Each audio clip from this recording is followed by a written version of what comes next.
Sepha was 17 when she stopped dancing. Before then, every step she took on bare earth seemed to echo with something older than music. Her ankles, thin but strong, moved as if guided by threads of wind, and her spine bent like the reed by the river's edge, soft, but unbroken. When she danced, elders said they could hear the voice of the moon itself whisper through her gestures. Children would mimic her and play, failing to match the lightness in her turns. Her mother, a revered priestess of the moon dance, had once told her, "A woman who moves with her soul awakens things even the gods forgot." That gift lived in Sepha. The village of Odin had honored this once. She danced during rites of planting, at weddings, and during the festival of night rain. Women would ululate and toss ground millet at her feet as a blessing. The shrine women, veiled in white and red, sometimes asked her to perform in their sacred circles, even though she was still just a girl. There was something about her, they said. Something the spirits recognized. But recognition was a knife with two edges. After her father died, the village began to shift. His brother, Chief Motto, took leadership not just of the homestead, but of the girl's fate as well. A large, coarse man with heavy rings and a voice that growled like thunder over stone, Motto had always watched Sepha with a hunger that had little to do with family. He claimed he was protecting her, but with each passing moon, his gaze lingered longer, his grip firmer when he passed her by the calabash stand. He began forbidding her from joining the women at the river. He said the moon dance was a dead tradition. He silenced the drummers who once played for her during rites. "The girl draws too much attention," he grumbled to the elders, "and not the holy kind."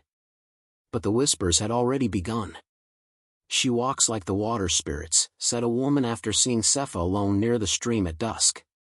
"My brother's son followed her with his eyes and now won't eat," muttered another. A visiting trader claimed he saw her shadow bend differently from her body during sunset. And so the tide turned. What was once sacred became suspect. What was once art became shame. The girls who once danced alongside her stopped visiting. Mothers called their sons inside when she walked past. Some said her mother had never died, but transformed into a snake, and Sepha carried her eyes in her chest. Others said she summoned ghosts when she moved.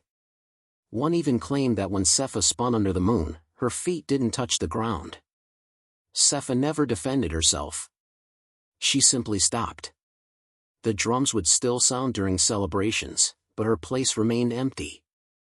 Where once her arms lifted in worship, now they remained wrapped tightly around her own body. Where once her lips sang chants, now they pressed into a thin line. The dust that once rose from her heels when she danced settled untouched beneath her mat. In the evenings, she sat at the edge of the compound, staring at the grove where she and her mother once practiced. A single drum hung from the tree branch there, long since weathered. When the wind passed through the skin, it moaned like an old widow mourning. Chief Motto would walk by sometimes, drinking palm wine and laughing too loudly. "Strange how quiet the house is without your mother's dancing," he would say with false sympathy. "I wonder who you are without movement." Sepha never answered. She learned the power of silence. She used it like a veil, like the white wrappers the shrine women once wore. But silence did not protect her. It only made them speak louder in her absence. The less she said, the more they filled her story with poison. And yet, she continued her silence. Because words could be twisted, but silence, at least, was hers. Sometimes, at night, she would rise quietly from her mat and go to the grove.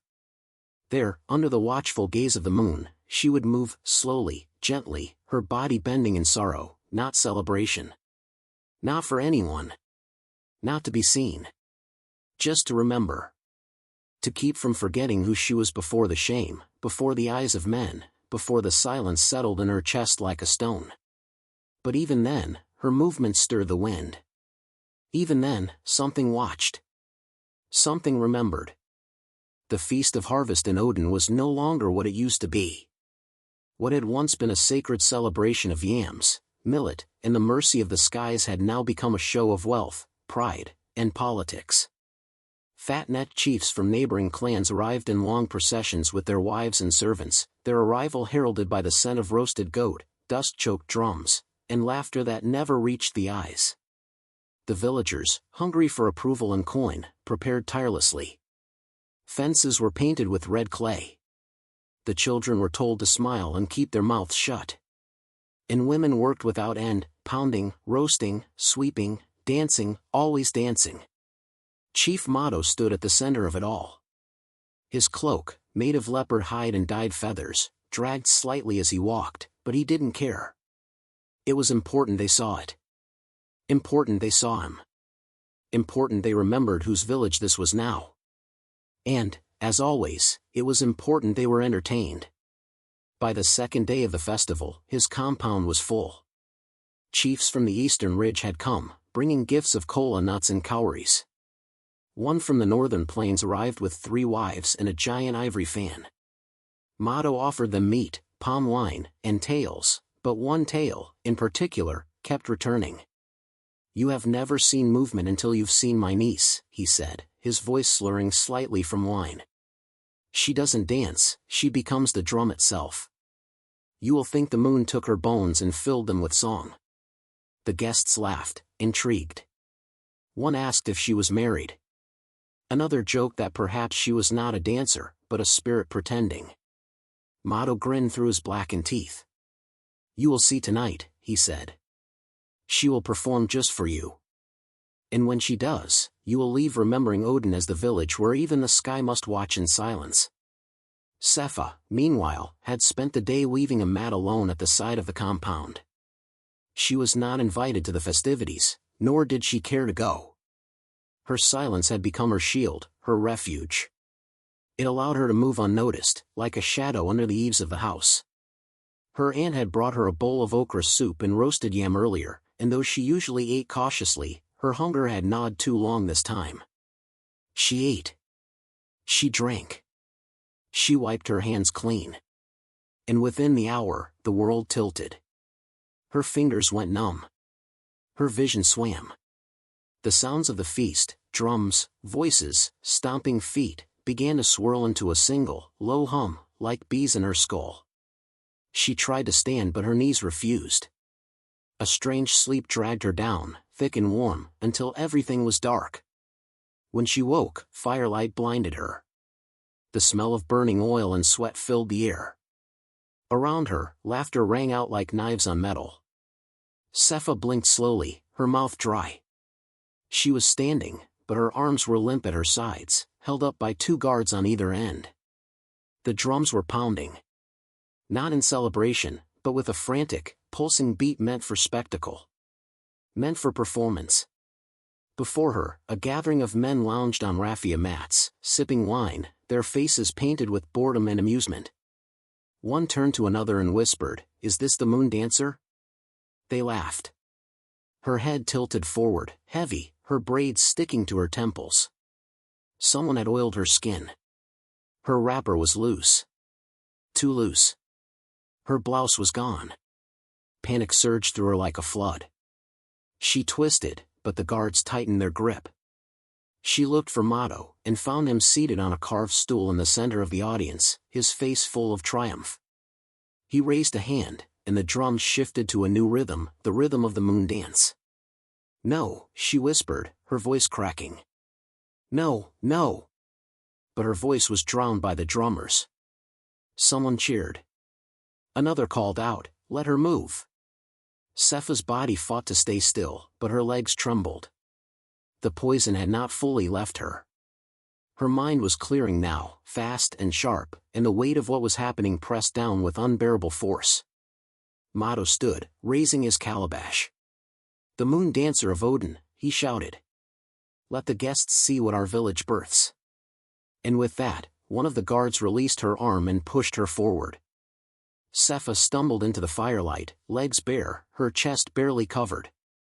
Her arms wrapped across her body in shame, in panic. Her breath came in gasps. But the drums did not stop. The eyes did not turn away. Their laughter grew louder. "Dance," someone called. A gourd bottle was thrown at her feet. She flinched. "Sister of spirits," another mocked. "Show us your power." She stood in the center, a circle of fire and men and music. Her heart thudded louder than the drums. Her mind screamed. Her spirit shook. And still, they waited. It was the deepest betrayal, not just of her body, but of her art, of her mother's memory, of everything sacred. Her gift, once a prayer, now used as entertainment for drunkards. She looked up at the sky, eyes full of salt and fury. And then, something shifted in the air. The rhythm changed, only slightly. The wind stilled. No one noticed yet. But someone, had begun to listen. The silence that followed her stillness was brief. Too brief. Chief Mado's voice rang out again, deep and sharp with command. Let her remove the cloth. Let her offer the full beauty the gods have cursed her with. His tone was thick with wine, but his eyes were clear, hungry. Cruel. Gasps rippled among a few women seated behind the drummers, but no one dared speak against him. A few looked away. Most watched with eager curiosity, the way one watches a python prepare to strike a bird. Sepha didn't move. She stood in the center of the firelit stage, arms folded tightly across her chest, trembling with rage and terror. Her skin glistened with oil, sweat, and the shame they had forced upon her. Her feet ached from standing too long. Her heart beat like a second drum inside her ribs. I said, Mado growled, stepping forward, dance, girl. Strip off the shame and dance for your people. Prove to these noble men that your spirit isn't broken. Sepha stared at him, eyes like cold knives. I will not, she said. The words came out quiet, but firm. And the sound of them cut through the drumming for just a moment. Mado's lip curled. He waved his hand. The two guards beside her moved swiftly. One grabbed her wrists and yanked them above her head while the other gripped the knot of her wrapper and tore it loose. The cloth slipped to the ground like a second betrayal, and the fire caught the glint of her bare skin. Sepha screamed, not in fear, but in fury. A raw, animal cry that tore from her throat as if it had waited years to escape. She kicked and thrashed, but they held her tight. The drumming picked up again, faster, louder, swallowing her cry in rhythm.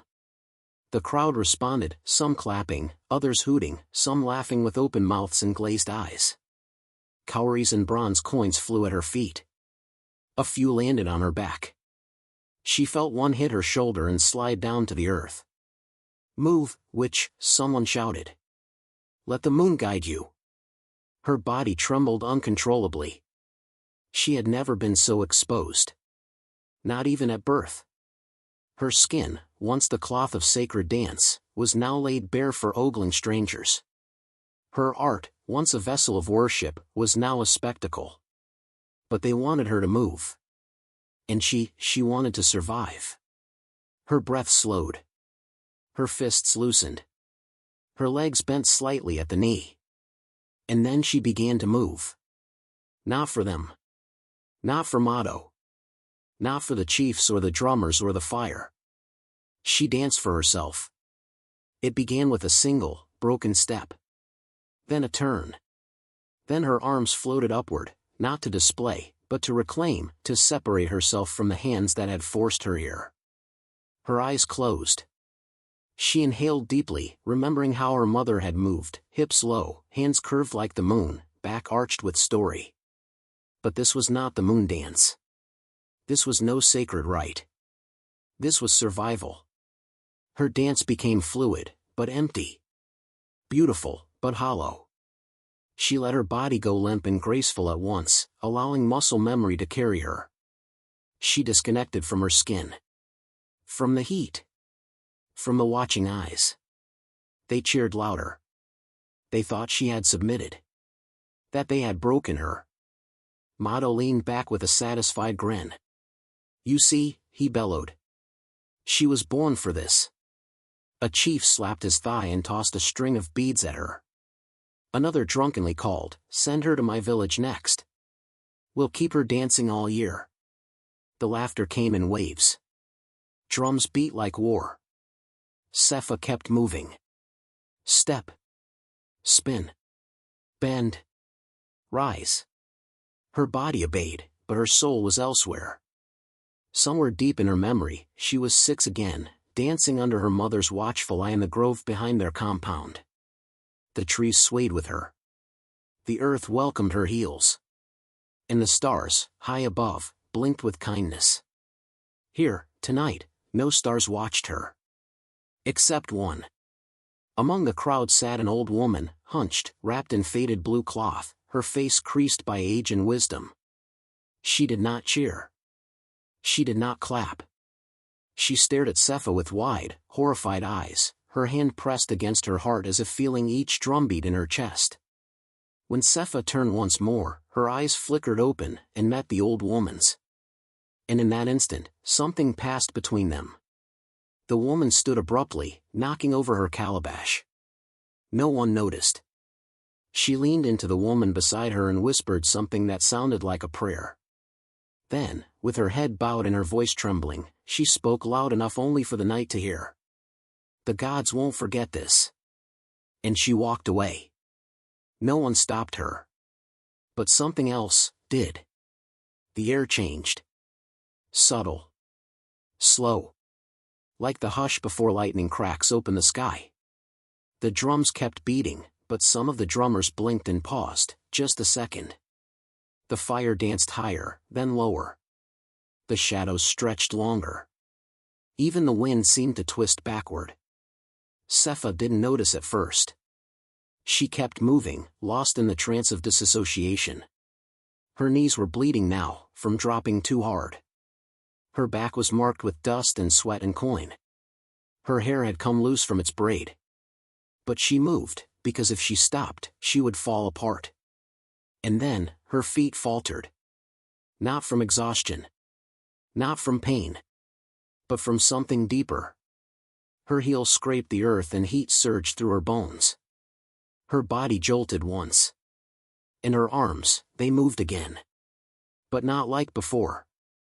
This time, the motion wasn't hers. Her fingers spread wide. Her back arched violently. Her chest pushed forward, and her head tilted to the heavens. Her mouth opened, but no sound came. Her eyes rolled back. And the dance continued, but it was no longer Sepha dancing. It was something else. The crowd grew quieter. The rhythm grew chaotic. One of the chiefs stood up, frowning. "Is this part of the performance?" Another man stumbled forward, drunk, laughing nervously. She's playing the spirit, yes?" But there was no answer. Sepha's body twisted in unnatural angles. Her limbs flowed like water one moment, then jerked like puppets the next. Her feet barely touched the ground. Her face remained blank. And the fire flared blue. A sudden gust of wind roared across the compound, toppling clay cups and blowing open the mat walls.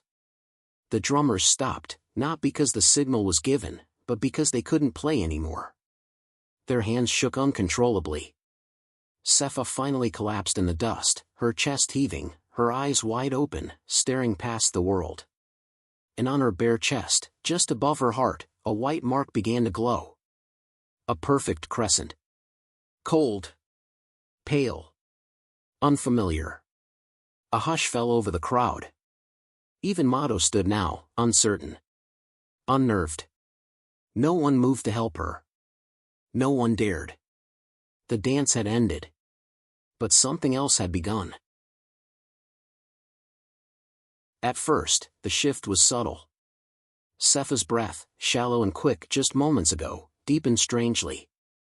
Her limbs, moments ago trembling from exhaustion, steadied unnaturally.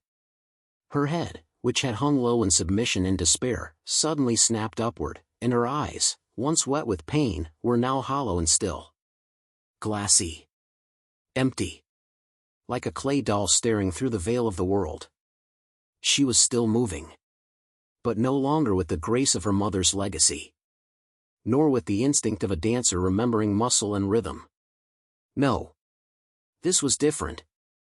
Her arms rose slowly, as if pulled by strings no one could see. Her fingers curled inward, claw-like, then extended sharply, slashing the air with a finality that sent whispers running through the watchers. Her feet began to beat against the ground in a rhythm unfamiliar to anyone present, offbeat, erratic, violent. She spun not like a maiden dancing for the moon, but like a storm-gathering whirlwind tearing through trees. The drummers, bewildered, tried to match her. But their rhythm stuttered. The beats made no sense anymore. They couldn't keep up. Couldn't find the time. Couldn't breathe. One of them dropped his stick. Another, younger and sweating profusely, stared at her with wide, terrified eyes. He had grown up watching her dance, had once called her a living poem. Now, he muttered under his breath, she's not in there anymore. The crowd, too, had begun to shift. The earlier laughter had died completely. The silence was not the silence of awe, but of fear. Then it happened. A guest, a portly chief from the Riverland, stood to object, to shout something about stopping this madness. But he didn't get the words out. His mouth twisted suddenly, as if yanked by an invisible force, and thick foam bubbled at his lips. His eyes rolled back. He dropped to his knees and let out a guttural moan before collapsing face first into the dust. A woman screamed. Another man staggered backward, clawing at his own eyes as if he saw something behind them that he couldn't erase. "Get it out," he shrieked, tearing at his face. Blood stained his tunic. He fell to the ground, writhing. Panic rippled. Some tried to stand. Others tripped over their mats or stampeded toward the edge of the fire circle. But their bodies moved strangely, as if the air around them had thickened. Some guests stumbled and turned, but their legs betrayed them. A man collapsed onto his back, staring at the sky with an expression of absolute confusion, as if he couldn't remember who he was. And through it all, Sepha danced. Faster now. Her body twisted in angles no human dancer would attempt. Her joints bent backward. Her neck stretched too far. Her feet pounded so hard they left small cracks in the hardened earth. Her mouth hung slightly open, but no sound came out. The drums had stopped. All of them. The drummers sat frozen, their hands slack. Even Chief Motto was standing now, breath shallow, eyes wide, staring at her with the kind of fear no chief should ever wear. Sepha didn't see any of them. Because Sepha wasn't there. Her spirit had left, or been pushed out. Something else was dancing in her skin. Something ancient. Something invoked by humiliation, by grief, by rage that had fermented in silence. It had entered through the wound of shame, and now it moved with purpose. Not wild, but deliberate. Not possessed, but possessing. The dust began to rise around her feet, slowly spiraling upward with each step she took. Sparks from the fire stretched unnaturally toward her, drawn like insects to flame. Shadows warped. Finally, her body gave one final spin, fast, too fast for the eye to track, and collapsed. A loud gasp burst from the crowd. She lay on the ground, her limbs splayed unnaturally, chest rising and falling as though she had run for days. Her eyes were open but saw nothing. Her skin glistened with sweat, and blood trickled from one of her knees. And there, on the center of her chest, glowing faintly above her heart, was a crescent-shaped mark. White. Cold-looking. As if burned into her by moonlight itself. No one dared touch her. Not even Motto. The night had turned. The dance had ended. But whatever had danced through her, was still watching. After the dance ended, no one moved to help her. Sepha lay on the ground for what felt like hours. The firelight dimmed, and the guests slowly dispersed, uneasy and murmuring. Some walked backwards as they left the circle, not daring to turn their backs on the girl who had danced like a storm. A few women crossed themselves. The drummers slipped away in silence, as if the rhythm had been stolen from their bones. Chief Motto barked orders, but his voice cracked. His confidence was gone, replaced by a trembling authority that barely held together. "Take her," he commanded two of his guards. "She's confused. She's dangerous. Lock her up until we can talk to the spirits." The guards hesitated but obeyed. Sepha's body, limp and silent, was carried through the compound like a sack of grain. Her eyes remained open. She said nothing. She fought nothing. She had already gone somewhere no one could reach. Mado ordered her placed inside the old storehouse at the edge of the village, a round hut made of hardened mud and straw, used in the past to keep dried cassava and millet. Its door was solid and heavy, fastened with a long wooden bolt and wrapped with goat hide rope. No windows. No vent. A place to keep things hidden. She will stay here until I decide what's to be done, he told the few who lingered. She needs rest. Time to forget whatever madness came over her. But Mado didn't sleep that night. No one did. The village was uneasy. Dogs howled without reason. The wind didn't move the trees, yet the baobab leaves rustled like warning whispers. Somewhere in the distance, a gourd cracked of its own accord. A newborn cried out and wouldn't stop. When morning came, Mado walked to the storehouse with a tight stomach and tired eyes. The air was too still. Even the goats stayed away from that part of the compound. He reached the door. Stopped. The rope lay on the ground, sliced clean. The bolt was still locked in place, but snapped in half, as if something had split it from within. He pushed the door open. The storehouse was empty. No girl. No sign of struggle. No broken pots. No blood. Only 3 things remained inside. First, the earth around where she had lain was scorched, not burned like fire, but blackened in perfect footprints. As if her feet had been made of coal. Second, there were white feathers scattered across the floor, not from any known bird, but unnaturally long and thin, their ends curling like ash. Third, a single calabash, cracked clean down the middle, sat in the center of the room. A dark stain had dried on the floor beneath it. Whether it was wine, blood, or something else, no one could say. Mado staggered back, clutching the doorframe. The whispers began that same morning. She vanished, some said. She flew. No, she was taken. The spirits reclaimed her.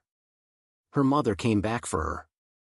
Mado shut the storehouse tight and told the villagers that Sepha had run. She was filled with shame, he told them. She couldn't live with herself after what she did. He said it loud. Over and over. Until it became a version of truth the village could swallow. Some nodded, relieved. Others whispered doubt. But no one searched for her. No one called her name. Her disappearance became a relief, not a tragedy. Because it's easier, in Odin, to erase a girl than to confront the shame of what was done to her. And so, Sepha became a silence once more, the kind that made people glance over their shoulders at night, and double knot their children's charms. A silence that smelled faintly of feathers and fire. It started with a whisper, as most curses do, soft, uncertain, easy to dismiss.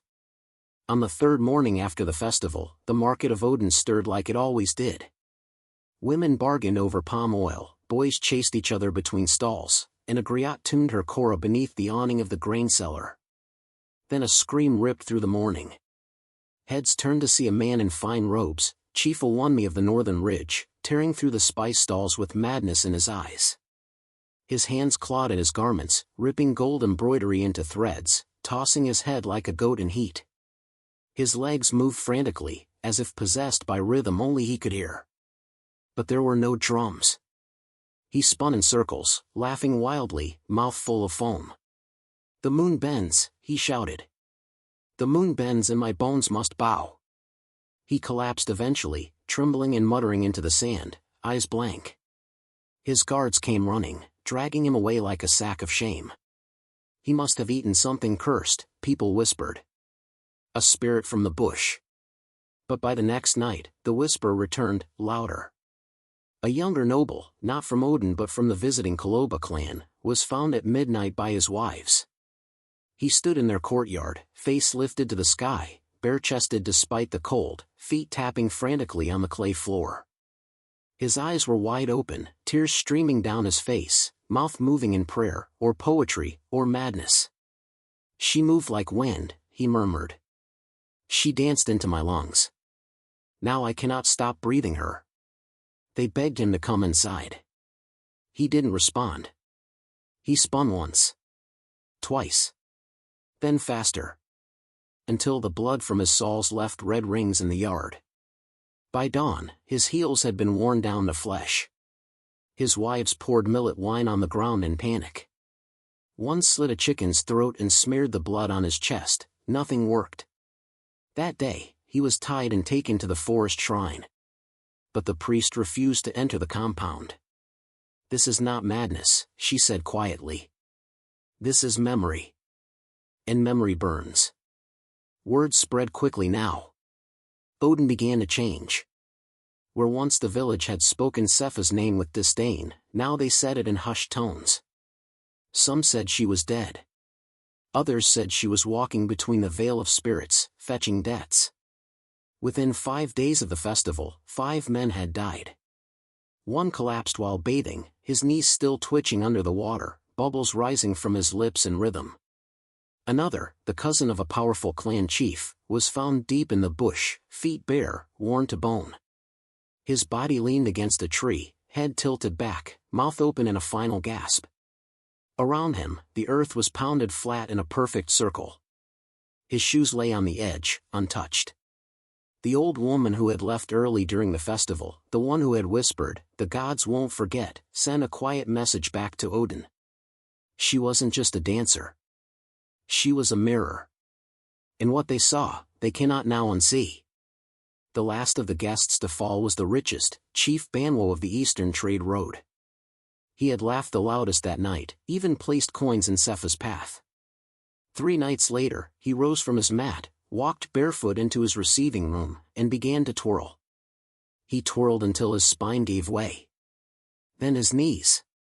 Then he crawled, dragging his shredded feet in long strokes across his compound. His guards, too afraid to touch him, simply watched. At dawn, he whispered one final word, "Forgive." And died. Back in Odin, silence thickened. People began to mark their doors with chalk. Drums were forbidden at night. A new saying spread among children. If you laugh at a girl's tears, your feet will dance until they're dust. But Chief motto? He stayed in his compound, surrounded by guards, pretending none of it mattered. Pretending Sepha's name didn't echo in his dreams.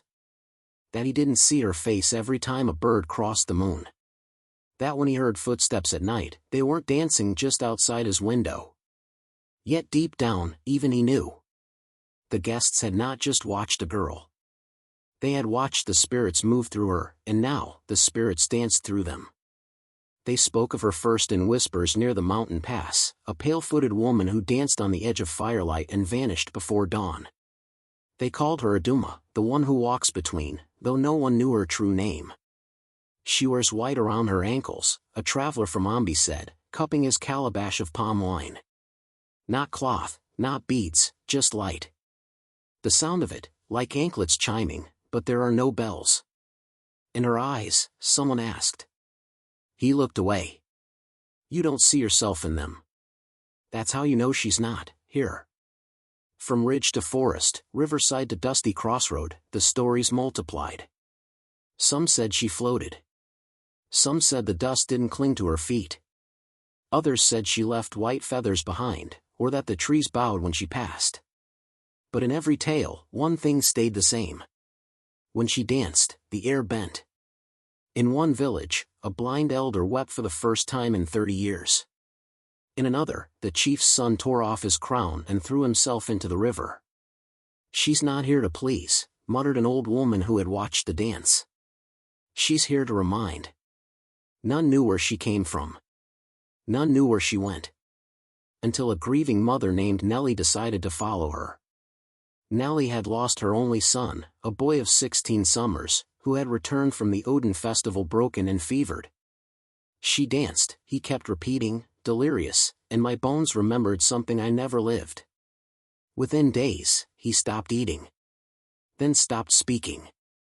Then stopped. Nellie buried him with a strip of his favorite cloth and half a carved drumstick he used to play as a child. But on the 4th night after his burial, she heard the sound of anklets outside her hut. She stepped out barefoot and saw nothing, only the wind brushing the grass. The next day, she left.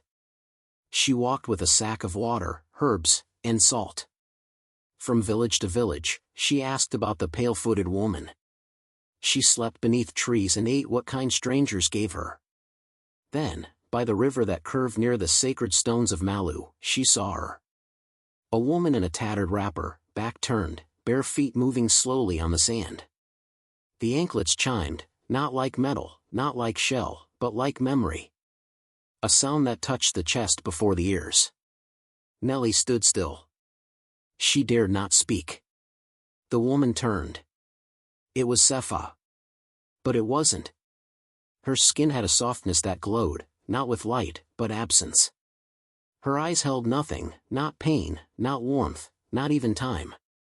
Yet Nellie knew, without question, that it was her. Sepha began to move again. Her hips swayed, arms rising like smoke, and the wind around them began to hush. Birds stopped. Water quieted. Even the leaves, restless a moment ago, stilled mid-rustle. Nellie felt her knees, tears welling. She didn't know why she cried. She only knew the grief that had lived inside her since her son's death now rose to the surface, not as a scream, not as a wail, but as water pouring from her face. Sepha, or what Sepha had become, danced not to entertain. She danced to reveal. And with each motion, Nellie saw flashes, her son's smile, his first steps, the way he looked up at her when frightened, the way he danced in secret when no one watched. She wept harder. Then Sepha stopped. Her feet slowed. The anklets quieted. She walked past Nellie without a word, and placed something at her feet. A cracked calabash. Half filled with river water. By the time Nellie looked up, Sepha had vanished into the reeds. Later that night, Nellie spoke to the village fire. She is no longer just a girl, she told the elders. She is not meant for your judgment or praise. She is what happens when the world forgets its daughters. A silence fell. And from that night onward, no drum was played in Malu without first pouring water into the earth. Not for the spirits, but for her. The woman with the white anklets. Who dances not with joy, but with memory, and makes even the earth remember. The drum that never stops, 800 words. It began with a sound, low and distant, like thunder far beyond the hills. At first, no one in Odin paid it much mind. The elders blamed the wind. The mothers hushed their children. But every night, just after the third moon rise, the same rhythm returned. A steady, hollow thump echoing from the earth's belly. Boom. Boom boom. Boom. A sacred drumbeat. The kind reserved only for the feast of harvest. But there was no feast. No dancers. No hands to strike the skin. And yet it beat. Some said it came from the old moon shrine, a crumbling structure at the edge of the village where once, long ago, women gathered to sing before childbirth. It had been abandoned for years, overtaken by moss and termite mounds. No one had touched it since Chief Motto declared the old ways unnecessary, the day he replaced the Moon Mother's statue with his own carved likeness at the palace gate. Now, the drum called from there. And it did not stop. Motto grew restless. He could no longer sleep. The rhythm invaded his dreams, seeping through the stone walls of his compound. It grew louder by the night, until it seemed the ground itself was breathing. He sent guards to destroy the shrine. But they came back pale-faced, trembling, unable to speak. One had ripped off his own ears. Another vomited feathers. The women of Odin stopped combing their hair at dusk. Children were told to stay indoors after sunset. The market slowed. The goats stopped birthing. The guests' families, the ones who had laughed and clapped as Sepha danced against her will, now flooded the palace with demands. My husband walks in circles every night. My brother has not spoken since that moon. My son's refuse food, only whisper, she's dancing, she's dancing. Motto locked himself inside his chamber and barred the doors with cow bone and ash. But still, the drum beat. Boom. Boom boom. Boom. And then one night, the rhythm changed. It no longer echoed. It surrounded. That night, Mado woke to heat and smoke. Something was burning inside his room. He stumbled into the courtyard with wild eyes and a lit torch, howling like a man possessed. He staggered barefoot toward the shrine, eyes bloodshot, lips cracked, torch flailing like a broken sun. "She's not real," he shouted to the trees. "She's not real." He reached the moon shrine and began pouring palm oil across the sacred stone. He lit the edge of the dry reeds and watched the fire bloom. But then, the drum stopped. Silence. Too thick. Too sudden. Mado turned. And saw her. Sepha stood in the clearing, the flames curling around her, untouched. Her white anklets glowed, her eyes dark as river stone. She did not move alone. Behind her, in the smoke and ash, danced the shadows of many women. Dozens. Some old, with cracked backs. Some young, with swollen eyes. Some limping. Some barefoot. Some missing tongues. Some bleeding from cloth-tied wrists. Ghosts, but not pale. Spirits, but not silent. Their feet struck the earth, slow and angry, in perfect rhythm. Their arms rose and fell like waves drawn by moonlight. Mado dropped the torch. It hissed out in wet clay. "Go back," he rasped. "You're not meant to be here. You're dead." Sepha stepped forward. "I never died," she said, voice not hers, but all of theirs. "None of us did." The ghostly women drew closer. One placed a hand over Mado's mouth. Another tied ash-soaked cloth around his wrists. A third pressed her forehead to his, and when she did, his knees buckled. In his mind, he saw every woman he had ever silenced. The servant girl who miscarried after he banished her. The widow who refused his proposal and vanished. His own sister, buried without name after being sent away in shame. And Sepha, forced to dance for beasts who called themselves men. He screamed, but no sound came. The ghostly dancers closed in, moving faster now. Dust swirled. The fire grew cold. And in the center, the sacred drum rose by itself, hovered in the air, and began to beat.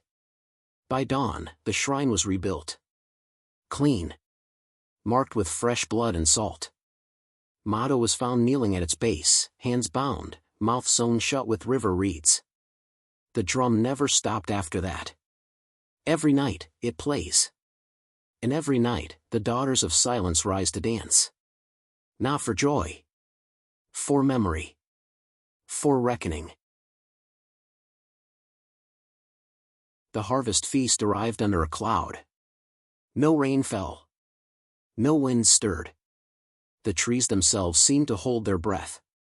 But pressure from the elder clans forced the village to proceed. Tradition cannot break, they said. Even in mourning. Even in madness. They ordered cooks to slaughter goats, brew millet beer, and light the bonfires. They summoned drummers from distant regions, trying to drown the whispers spreading like disease through Odin's alleys. Chief Mado had not been seen since the night of the shrine fire. His compound stood empty, its gate tied with red thread and smeared with ash. Still, the feast began. They gathered beneath the open sky in the palace square. Tables were dressed in woven mats, food laid in neat lines, roasted yam, honey locust stew, bitter leaf soup, palm oil thick as blood. The clans arrived dressed in their finest, leopard skins, gold-threaded agbatas, feathers that shimmered like fireflies. But their eyes shifted constantly. None of them sat comfortably. Some glanced behind them too often. Some chewed cola not like it was the only thing anchoring them to this world. Because though no one said her name, they were all thinking of her. Sepha. The girl who had disappeared from the locked storehouse. The girl whose footsteps burned into the clay.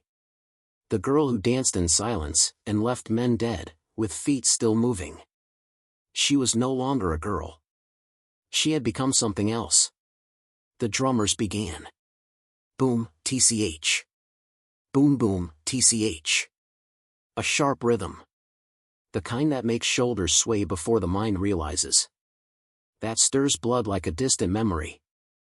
Guests began to nod their heads, feet tapping beneath the table. A low chant rose, wordless. Goosebumps passed like wind across skin. And then, one man, Jolly, the palm merchant who had once cheered Sepha's forced dance, stood abruptly.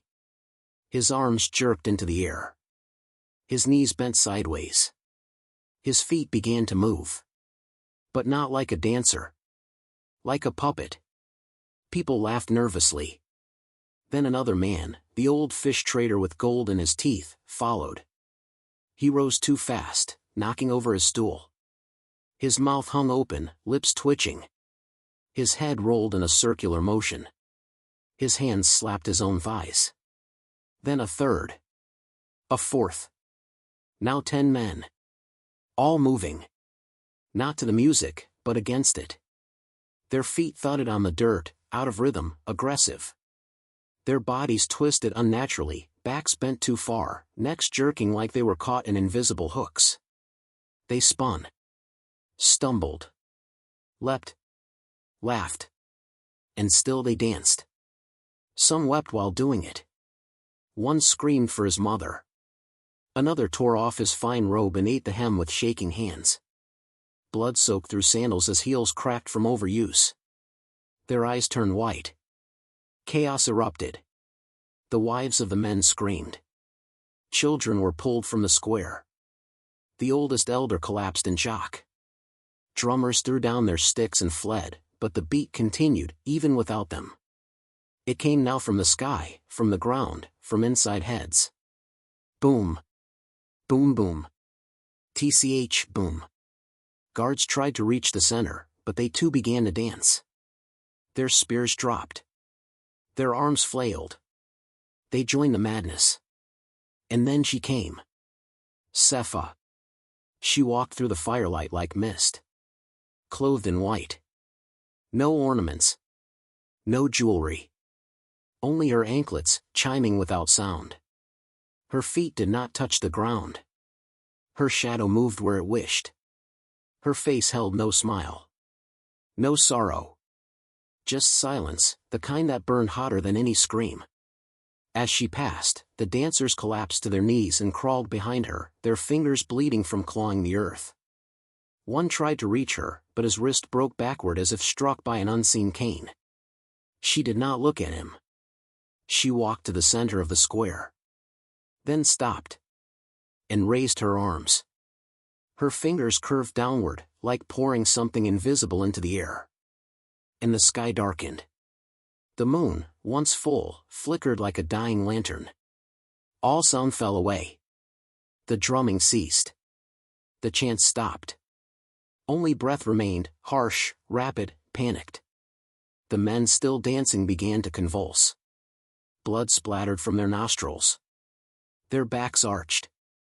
Some collapsed but their feet kept twitching. Others screamed into the dirt, mouthing the same word again and again. Forgive. Forgive. But no forgiveness came. Sepha stepped forward once more, and the ground cracked beneath her. From it rose a tide of white feathers, choking, swirling, falling over every table, every plate. The feast was buried in them. Food turned to ash. Palm wine soured into vinegar. Flesh peeled from roasted goats like it refused to be eaten. The dancers now lay still, but their toes still wriggled. Their bodies broken, yet not free. One by one, they rose again, not as men, but as dolls. Forever dancers. They moved in circles, slow now, gentle, horrifying. A feast of madness. No music. Just the sound of dragging feet and low, wet sobs. Sepha stood above it all. Her white garments untouched. And then, she turned, walking into the dark. No one dared follow. By sunrise, the palace square was empty. Except for the dancers. Still moving. Even now. Even years later, the village avoids that ground. Grass no longer grows there.